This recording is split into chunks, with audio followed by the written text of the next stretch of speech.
जय भवानी रोडवरील गवळीवाडा परिसरात स्वातंत्र्य दिनी अल्पवयीन मुलांवर धारदार शस्त्राने हल्ला करून दहशत निर्माण करणाऱ्या 7 संशयितांना अवघ्या 24 तासात उपनगर पोलिसांनी ताब्यात घेतला। यामध्ये 4 अल्पवयीन मुलांचा समावेश आहे।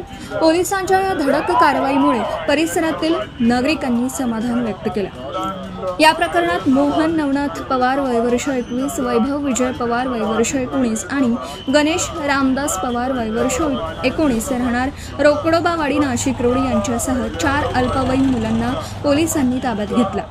15 ऑगस्ट रोजी सकाळी गवळीवाडा परिसरात 3 अल्पवयीन मुलांवर धारदार शस्त्राने हल्ला झाल्याची घटना घडली होती।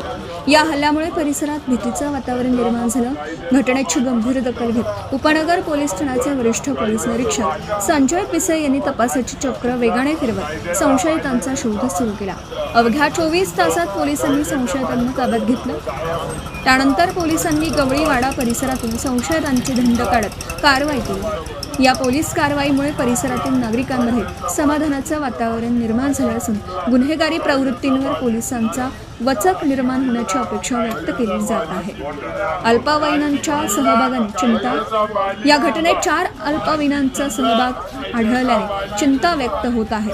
अल्पवयीन मुलांना गुन्हेगारीच्या मार्गावर प्रवृत्त करण्यामागे कोणाचं पाठबळ किंवा प्रोत्साहन आहे का याचाही तपास होणं गरजेचं आहे।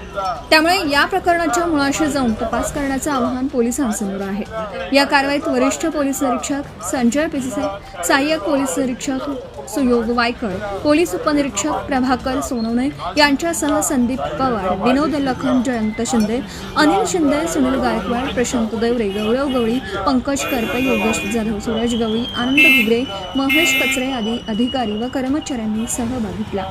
उपनगर पोलीस ठाणे हद्दीत हल्ले, वाहनांची तोडफोड आणि दहशत निर्माण करणाऱ्या घटनांना आळा घालण्यासाठी पोलिसांनी आक्रमक पवित्रा घेतल्याचं या कारवाईतून दिसून आलं। नव्याने पदभार स्वीकारलेल्या वरिष्ठ पोलीस निरीक्षक संजय पिसे यांच्या नेतृत्वाखाली झालेल्या या कारवाईचं नागरिकांकडून कौतुक होत आहे।